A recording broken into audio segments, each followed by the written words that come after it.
Welcome to the Tony Frida Show. Tony Frida here on another episode of Mental Health Monday with Dr. Mara.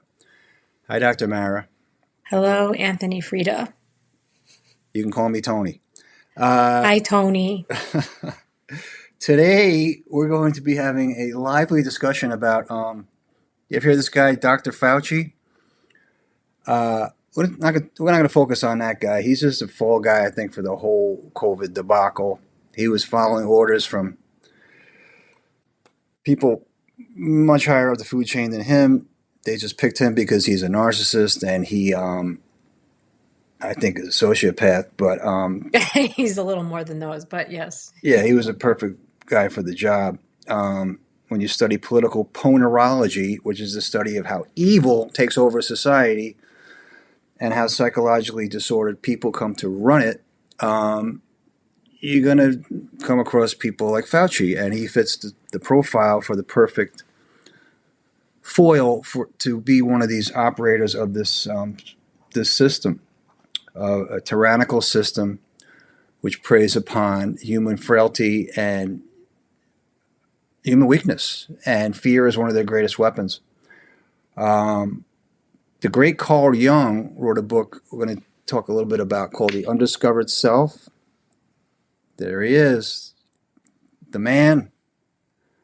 I mean, he was just off the charts brilliant. I mean, you read his stuff and it's just like he was getting a download from God. It's just so... And in his books, and in that book particularly, he's predicting what we're seeing now, this rise of this global totalitarian state. And basically the premise is that the only way for something like totalitarianism to take hold, which is a system run by psychologically disordered people, is that the population itself has to be psychologically disordered. If we're in a state of fear, we're easily manageable, we don't have capacity for reason. Reason only works up to a certain point. And when fear reaches a certain threshold in a population, they're no longer persuaded by rational arguments.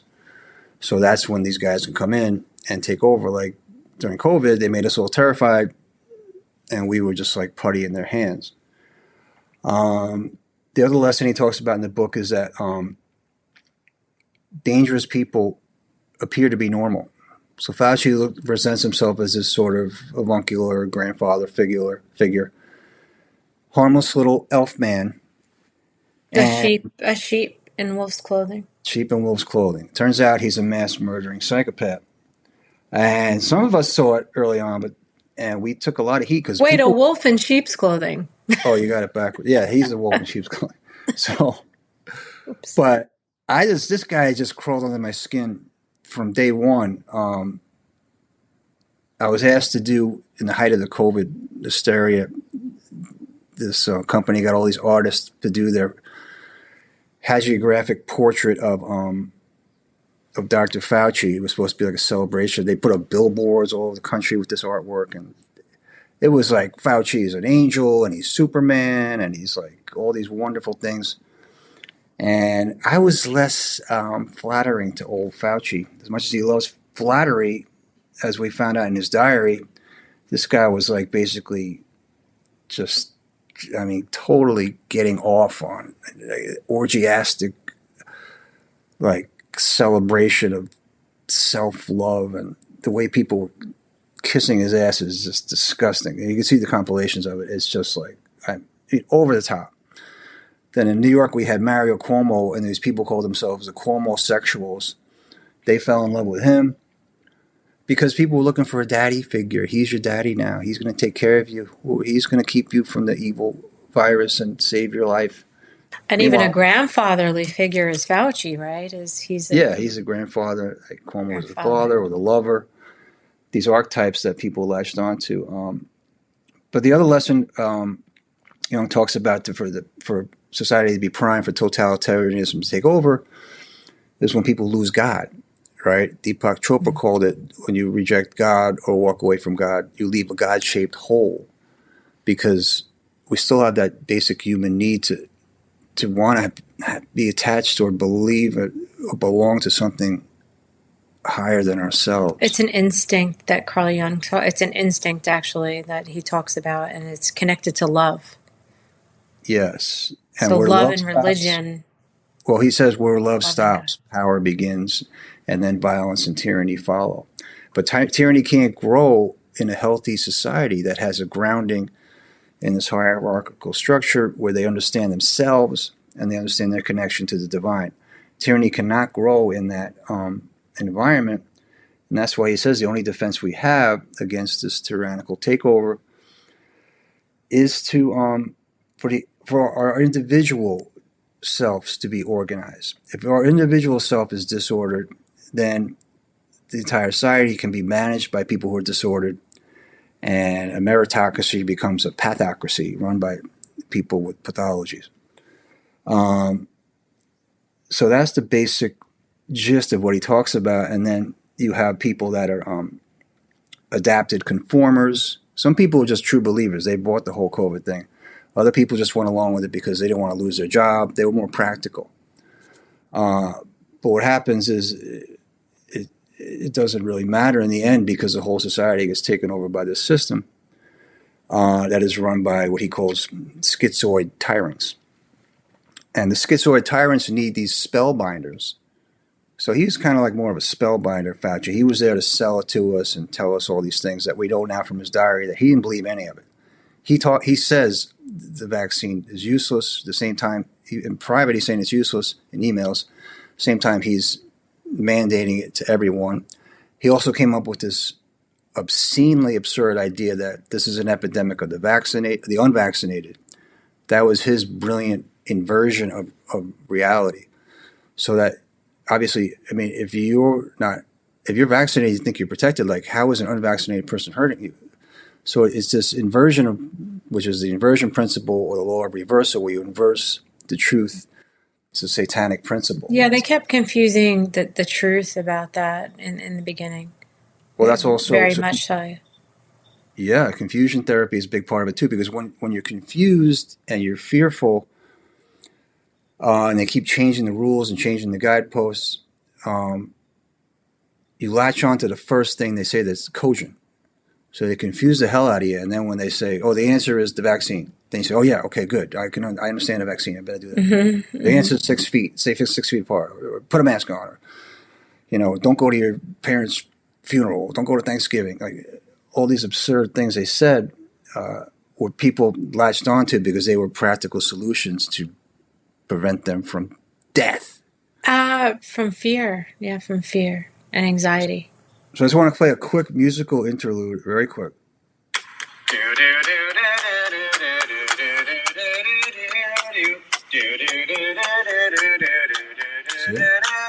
Dr. Fauci, give us vaccines. Help all the people who have been quarantined. We'll wear our masks and we'll have to stay distant. We'll wash our hands and we'll be more resistant. Fauci, yes. Promise us, please. We'll have a cure that can fight off this disease. Catchy. Restrictions will lift with some ease. Dr. Fauci, don't forget me. And we'll arousing applause for that cringy. I don't know. I mean, I'm going to be kind to. He's a kid, but that's just emblematic of the mass. They were making fun of him, correct? No, that was totally legitimate. They were not making fun. They were worshiping him and Fauci at the same time. They were probably that's cute. having orgasms. No, that was not. That was not. I thought that was. No, that was totally straight-faced. I thought that was ironic. Okay. No. I know it's hard to believe, but you got to put yourself back in 2020 when everybody was out of their minds. So I want to talk a little bit about psychology and this idea of, how these psychologically disordered people become to be the people that rule societies. Mm-hmm. I want to talk about psychology itself. So I talk about symbols a lot, right? So this is the symbol of psychology, right, Doctor? Yep. So what does this symbol mean to you? Well, it's a letter in the Greek alphabet. It's Aye. psi, PSI.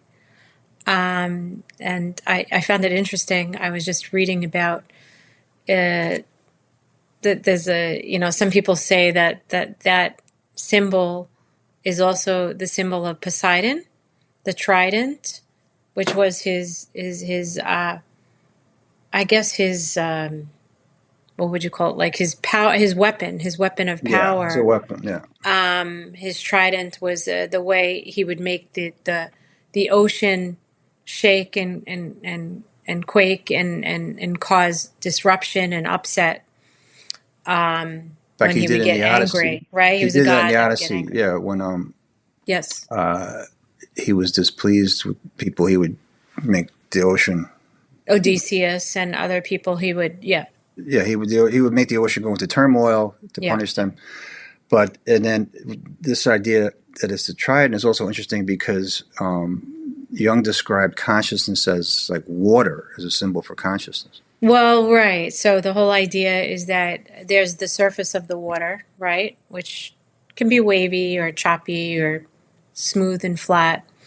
But there's all the things that lie beneath the ocean that is your unconscious, right? So Jung talks about the conscious mind and the unconscious mind, and also the collective unconscious. So that's the three spheres of the trident to him. Freud has a different version of it. But so the conscious, the unconscious, and the collective unconscious. So the conscious part of us is this part right now, right?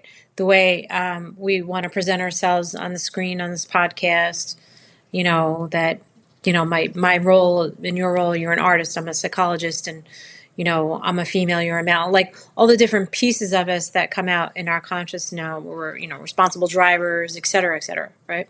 But then the unconscious is all those instincts that we have, all the emotions, all the gut feelings we have about things, all the reactions we might have to things, all the things that we know exist in us, but we don't want to acknowledge them because they're kind of upsetting parts of us. So we tend to repress them. And then the collective unconscious is just another thing which looks more at a theory that Jung had that a lot of people kind of, in my field, turned their nose up at, was that we all share a collective unconscious, that we're all connected. We're all connected in a way to each other, and we share common ideas and thoughts and beliefs and connections to each other. And that's a very simplistic description of collective unconscious. But it's interesting because they looked at the idea, they used to look at the idea of the collective unconscious as metaphysical, it wasn't scientific. But now science's understanding of consciousness is that we have fields of consciousness around us that interconnect with other people's fields of consciousness. Consciousness is not a product of the brain. In our brain. It's not literally, our brain is a way, like a receiver and a transmitter that connects as a conduit to this field of consciousness. Yeah. So, and that's real physics now. So real physics is starting to prove what it didn't have the evidence to prove when Jung was alive, that his ideas were not metaphysical, they were actually physical. Yeah, well, so the unconscious, and think of it more as like your a big part of your soul. The conscious is too, but the and again, his ideas are very complex, but psychology is psyche, right? Psyche, and ology, right? So psyche is your soul, your breath. They called it your breath. It's your soul. It's this indescribable thing that really, it's rests in the brain in a way, but more like what you just said, it probably rests outside of us. It's our soul. So if you really take the definition, and logia is the study of something, the science of something, right? Physiology is the study of the human body. You can go on with all the ologies that exist, right? Gynecology, pulmonology, on and on. It's a study of pulmonology would be the study of the lungs, right? So psychology is the study of the psyche. It's the study of our soul, really. It's the study of our mind and behavior, which has become a more modern day definition of psychology, the mind and the behavior. But again, the mind is a very intangible thing, right? So when you talk about Fauci and you talk about the schizoid or split in the personality, we're not talking about multiple personalities. What we're talking about is the lack of integration that some people have more than others of their unconscious with their conscious. And it's tough concepts to grasp, but we all have experiences in our lives and things that are darker parts that produce shame. Or, if you think of like the World War II and all the things that were done to the Jews, right? And how could those people, those Nazis, do that? Was the Nazis did that. I could never do that. Well, what a better integrated person would be able to say is maybe I could do that.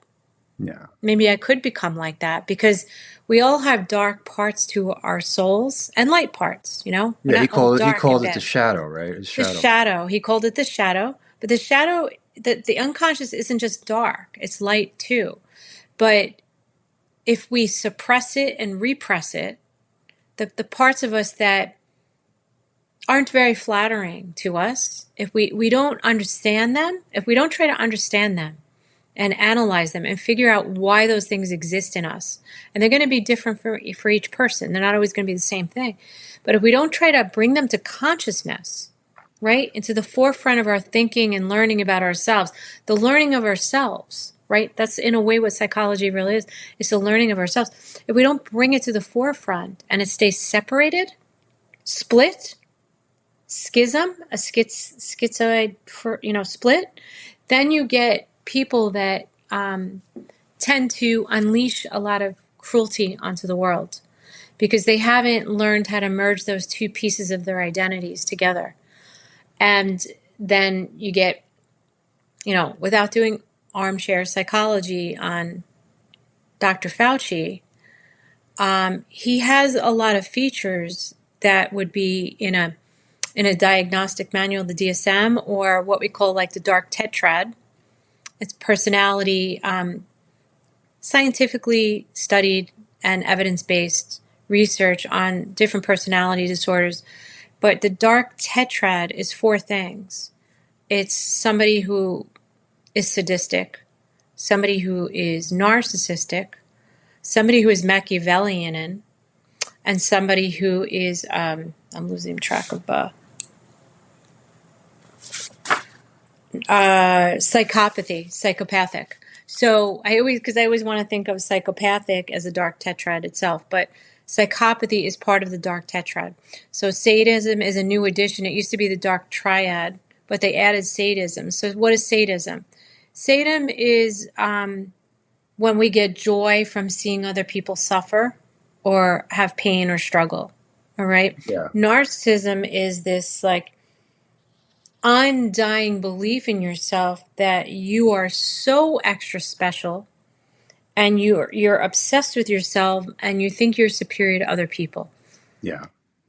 A Machiavellian kind of person, comes from the Machiavelli, the political analyst from years ago, is somebody who says the ends justify the means. So if I really want that money, I'm okay like robbing and stealing from somebody to get that money. It doesn't matter what the morality is of harming somebody else to get that money. I just want that money. So it doesn't matter what I have to do to get it. The ends justify the means. So the end meaning the money or the gold, right? The means of which I get it doesn't even matter. I can do whatever I want to get it as long as I get that money. And then psychopathy is just a person who lacks in empathy and is very comfortable in exploiting others. So, people might mostly say, I'm not like that. I don't have any of those things. but we all probably have a little bit of something, right? Who doesn't want to think that they're special? Who doesn't want to think that they should be admired by others, or, that they're unique in some way? We all have that need, right? So that would be narcissism. But all of those things doesn't mean you have any of those things.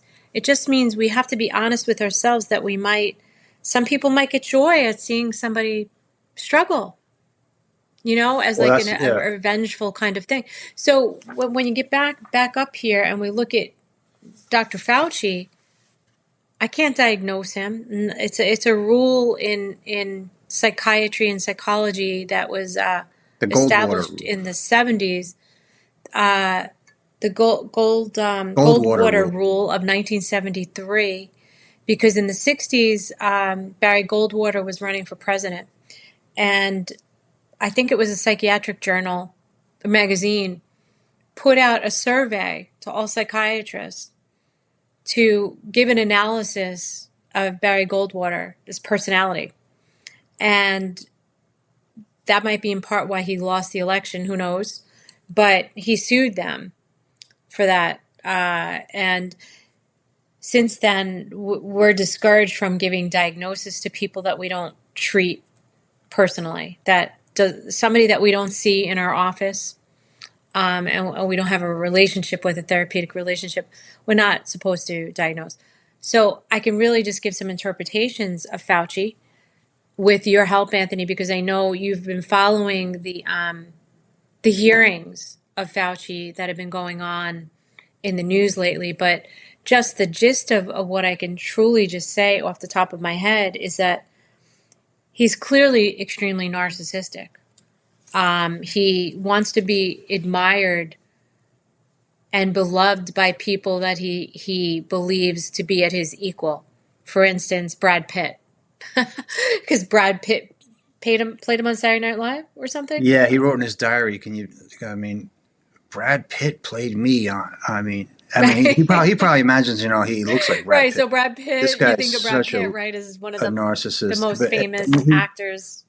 He's literally like aroused by this celebration of him, and had no humility, or what a normal person would be. I'd be embarrassed about it. Well, but that's a great example of a narcissistic, more than likely personality disordered individual. With just that little example, there's a whole bunch of criteria that goes into, these diagnoses, but just off the top, the Machiavellianism, you can speak more about that, but the ends justifying the means would be that if he wants, for instance, to get a vaccine passed or approved, he's going to get a population of people to be agreeable to taking it, right? And not question the science of it. Oh, that's another narcissistic trait. I am the science. That was a very popular statement that he made. I am the science. That the level of narcissism to make a statement like that is so extreme. Nobody is the science. There's no such thing. That's him saying he knows everything there is to know about anything that you might question, and to just trust him. Yeah, right. But the other layer of that is that we know the real science was not on his side. We knew now we know the real science. Like, the vaccine is deadly. It does not prevent transmission or infection. It never did, even when they were saying it over and over again. Well, and the Machiavellian part of that is that he, according to the diary entries, he got the vaccines and he became very ill, and he hid that from the public, and he was still being coercive with everybody else getting the vaccine, correct? Yeah. Well, that's interesting. We found that out, that he hid that. He got serious heart problems from right after he took the vaccine. And Senator Ron Johnson brought this up in the hearings. And he asked him, did you ever think maybe you got it from the vaccine? Because you took the vaccine and then you almost had a heart attack. So, but to me, that's the only thing he has in his favor, is that he took it. Because I thought, these guys at the top, and I know the guys at the real top that knew everything about this, knew the real science, they didn't take the clot shot. They took saline. But I, he would, so that proves that he's like an underling. He's just a and we don't know, as far as him having sadism or psychopathy, I can't really speak on that with him. no, The he's only a, thing I could really say is that I suspect he's psychopathic in that all the people that have gotten ill from the vaccines, across the world, all the people that maybe got ill from COVID as well, I don't know if he really exhibited empathy. Rather, I think he had a willingness to exploit other people. yeah. Okay, So so not that only would be psychopathy. did he have any empathy, but even when all these facts were presented to him at the hearing about all the adverse events and all the people's lives are ruined, people who lost their jobs and lost their Yeah. business and lost their lives and had their lives ruined because of his policies, and had all these children that are still suffering today I from the know. psychological trauma of the lockdowns. And when they The knew that it was lockdowns. totally The not, lockdowns. it was not, it had no efficacy. They knew that there was no reason the kids didn't even get it. So that's to me where it's like, okay, it took sadism and lack of empathy to do that, but now this lack of any willingness to take responsibility. He pleaded the fifth 100 times to take Yeah. any responsibility or to have any empathy or remorse. I mean, is that part of the dark tetrad? Well, that would be him lacking in humility. I can't really say if he got pleasure from seeing other people suffer. So I can't really say he had the Well, he knew. sadism. Put it this way: he knew people. He knew what he was, the policies that he was Right. mandating and But vehement not knowing, mandating but knowing were hurting that people. is just that's a lack of responsibility, or a lack of taking responsibility, or for something.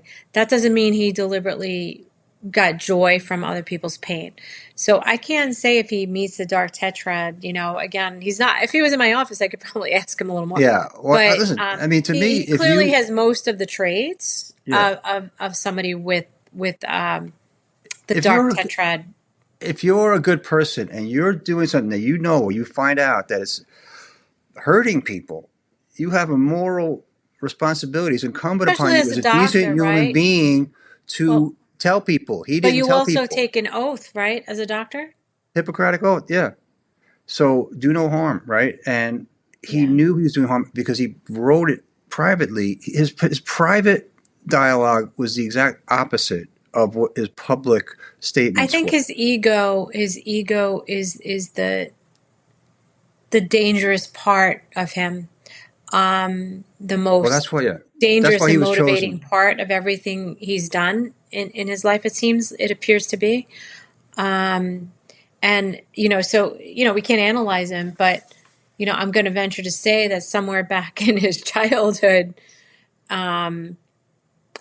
he probably wasn't a very secure individual. And he would do anything to his security. So his security comes from outside. It doesn't come from within himself. And that's why these people are so dangerous. People with the dark tetrad, or people that have a lot of those qualities like Machiavellianism, sadism, psychopathy, narcissism. They're dangerous people because the gratification they get to fulfill those needs in themselves, to feel better about themselves or good about themselves, they're externalized, right? They're displaced onto other people. That's the way they get those needs met. They're not intrinsically motivated, they're extrinsic, right? So all those needs have to come from doing harm, in this case, to other people. Yeah. And kind of putting it off as helping people. It's a trick. It's a trick, a really bad trick that's been played on people. And I know not everybody's going to agree with that, because who wants to admit they've been tricked? No, Nobody. Well, like do you want to admit you're tricked? I don't want to admit I've been tricked. Mark Twain said it's easier to fool people than convince them they've been fooled. And I think we're seeing that Yeah. now, where people don't, Yeah. all the people that really, I mean, the way they treated us, the skeptics at the time, was just unconscionable. And I never got an apology, and they were way out of line. I mean, they treated me personally, and I know you and anybody else who questioned any part of this as if we were like, you know, these Luddites who deserve, not worse than Luddites, like they call us murderers and these horrible You know things. what, though, Anthony? If you're comfortable enough in yourself, inside, internally, it doesn't matter what other people think in those ways, right? Yeah, I mean, listen, I never judge myself based on the judgment of these lemmings that went along with this. I was just trying to help them, and they not only rejected my help, but they defamed me and they attacked me and they Well, why do you? So slandered me. this would be like a more analytical question to ask. I'm going to ask the question, but I'm going to try to answer it for you too. Is what? Why would all these people have to do those kinds of things to you, right? They had to, defame you. They had to, cancel you out, right? Cancel culture was in my notes as well. But they had to cancel you out because why? Because if they didn't cancel you out, then they had to confront this conflict in themselves, Yeah, right? Psychologically, they had to confront a conflict in themselves. Well, this guy is saying all these things about the vaccine, but I'm hearing all these other things from, Dr. Fauci and all these other people about the vaccine. So I can't align these two different beliefs. It's a schism. It's a yeah, split. How do I align these things? I can't. So you know what I'm going to do? Forget you, Anthony, Tony Frida. Forget you. Get you out of here. I don't want to see what you have to say about it, because if I have to see what you say about it, then it's producing too much conflict in me and anxiety. So I'm going to just get rid of you so I don't have to think about this, right? And there you go. That's the unconscious repression of a shadow right there. Okay? So when that happens, then the person is in panic mode. They can't see another perspective on something. It's a choice. It's a choice. Not for everybody, but for a lot of people, it's a choice they made to not want to see other viewpoints. yeah. Jung calls them adapted conformers, the people who Yeah. knew something was wrong but chose to go Yeah. along with it. But interesting, and this is where it ties into Jung too, when because Jung said when people reject God, the state becomes God. So when and what is their God? Like a lot of people, their God became science, right? Science. Yeah. When Fauci Science. says, It's a "I am dangerous thing. science," he's saying, "I am the new God. I am God. Listen to me. I Yes, am that's a great flawless. I am translation. Yeah. perfect. I know. I I am am God. omniscient. Yep. I am Lord Fauci. Kneel before me and mask up." Hail Caesar. Yeah. Mhm. So this guy is a piece of work, and It's more dangerous, really. It's a very dangerous. He's a very dangerous man. yeah, but he's just a tool. Again, he's a tool. He's working for people above him because he took the shot, and I'm telling you, they didn't take a shot. They knew better, and so he's like a mid-level minion in the system. He's But we're this. talking about, I don't think you've mentioned that word today, but that's been said a lot. I think when you had your interview with Dr. McFillin, mass psychosis, Yeah.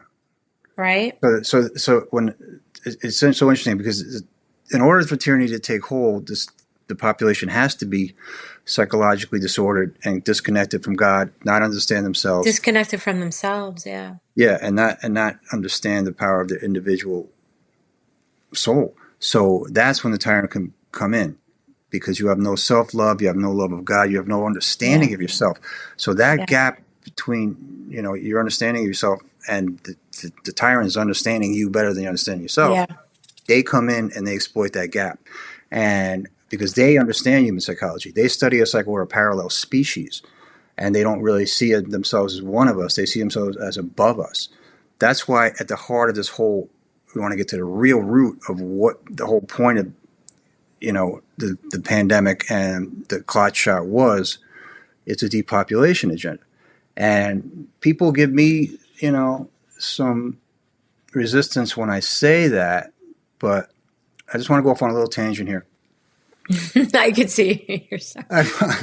I So can I see it deal with starting. symbols, right? So have you heard of the Georgia Guidestones, Christine? Georgia Guidestones, no. So the Georgia Guidestones, it's called American Stonehenge, right? Oh, These are six 19-foot tall granite slabs, right? And each one weighs like 43,000 pounds, made out of granite. They function as a calendar, a compass, and a clock.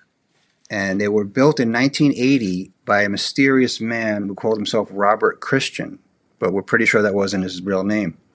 And he built it on this hill in Georgia. It was the highest hill in this area of Georgia. It cost him millions of dollars because he bought the land and he built this wow. massive structure of Wow. Jeez. 19-foot tall granite stones, and carved into them. On the very top was carved, and in one of the languages is Babylonian, which is interesting because I don't think there's a lot of Babylonians around to read this thing right now.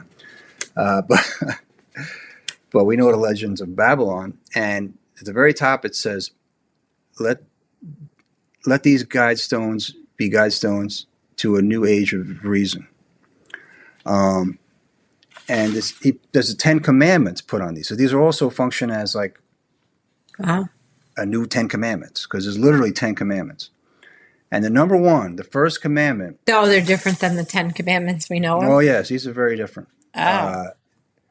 They're 10 Commandments. And we don't know who this guy was, but he represents, to me, the Epstein class, the transhumanists, the Malthusian eugenicists, like Bill Gates and like Klaus Schwab. But why don't we know who he is if it was only in 1980? That's because he did it all very covertly, which is pretty hard to do, but he's very mysterious. So, but the number one commandment of the Georgia Guidestones is maintain humanity under 500 million in perpetual balance with nature. So the only way to get our population from 500 million in 8 billion to 500 million is to kill us. There's no other way to reduce the population that dramatically. That's the number one commandment. So what does it say again? It says maintain humanity under 500 million people in perpetual balance with nature. Number two is guide reproduction wisely. Improving fitness and diversity, which means brave new world. Make us fertile and and we want to breed for certain targeted traits. Yeah, breed us out with diversity, cultural enrichment. Yeah. Number three is unite humanity with a living new language. Oh, AI. So this is all out of these dystopian novels. All things tempered with reason. That's number four. And then there's some kind of platitudes: protect people and nations, avoid petty laws and useless officials. I like that one. Balance personal rights with social duties. Prize truth, beauty, and love, seeking harmony. That's interesting. But the last one, this is a good one. Be not a cancer on the earth. So they look at us like we're a cancer. They're not a cancer, but we are. They call us useless eaters. They call us non-essential. Well, be not a cancer on the earth. You could also say it's be a very productive They look at humanity. You got to go back to number one to understand number 10. Maintain humanity under 500 million in perpetual balance with nature. So the only way to do that, again, people who say I'm crazy for saying that this is all a depopulation agenda. This world war that we're lurching into is a depopulation agenda. The purpose of the war is to kill as many of us as possible. The purpose of the COVID disaster, catastrophe, was to kill as many of us as possible and make us infertile so we don't make more useless eaters and become a cancer that metastasizes. We're cancer to them, and they want to eradicate cancer. So Fauci is one of the minions. He did his little part in killing a lot of people with the clot shot and promoting it. And in his diary, he talked about how they purposely, the purpose of the isolation and the masks and the lockdowns was to prolong the natural immunity that happens with any virus.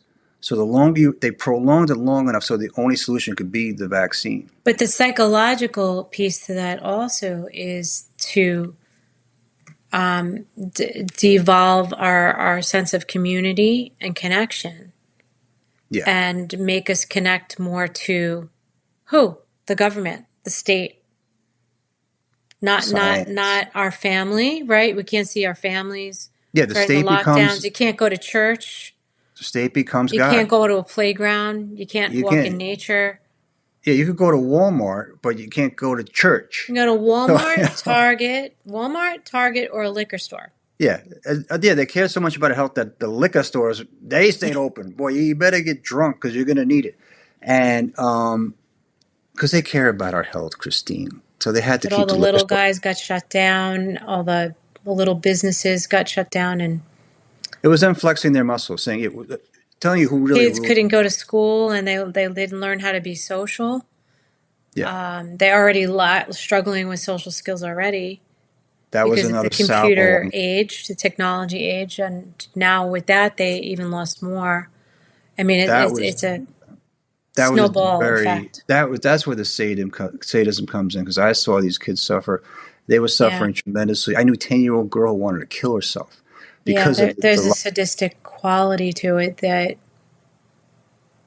it's very hard for me to wrap my head around the amount of mental health issues that started to surface at that time. Was just yeah. Talk about that. So you were on I, the real front lines, which was the I mental couldn't health crisis believe it, caused by really. the Yeah. lockdowns and the insanity. And I mean, I can't imagine if you were hypochondriac before this, like it's like, yeah, see, I told you. Well, people that tended towards already obsessive compulsive issues felt very validated by all Yeah. the lockdowns, the masks, the hand sanitizers, all that stuff. But what I guess what I saw, and I still to this day, so I was consulting and treating patients in nursing and rehab. So I was seeing it on the front lines, like literally, and all I saw in people, the staff mainly that I worked with, was terror, fear, so much fear and terror, and it was very jarring. I did lose a lot of patients to COVID. Well, was it COVID or was it remdesivir? Well, And this was is it where where Mr. the Governor treatments Cuomo killed has more blood people on his than? hands because he coerced all the skilled nursing homes and rehabs to take all the people that had come down with COVID and were in the hospitals. The hospitals wanted to get rid of them, so they got pressured and financially incentivized. There's a letter, I don't have a copy of the letter, to take these patients. So they didn't go to the centers that Cuomo created on the ship in the city, and these large Jacob Javits Center, all these big places he set up didn't get utilized. All the nursing homes got coerced into taking all these patients, and basically what he did was he caused a micro epidemic in all these places Oh yeah, cramming because all these sick people into one place. all these people with COVID from the hospital come into all these nursing facilities with all these medically frail people. Then it just spread like wildfire because anybody that might have been taking care of somebody with COVID in the nursing homes was going on to take care of another person who didn't have it, and then they got it, and all these people already had a lot of medical issues. So anyway, so I saw firsthand in that regard. And then when I started gradually phasing out of working in those facilities and started just full time in my practice, the enormity of the referrals that were coming in was extreme, to put it mildly. I could spend hours and hours and hours a week trying to return all the phone calls of all the people that reached out to me, and it wasn't unique to me. It was any of my colleagues in the profession. So people's anxiety and depression was getting really, really, really elevated. This mass hysteria created so much anxiety in people, and then the isolation, right, without the social support of your loved ones or Yeah. your peers. without any intellectual challenges, school, people are just cut off. And maybe at first the novelty of it was very nice for people, right? That the break of the routine and staying home and sleeping in and being able to spend time with people in your household.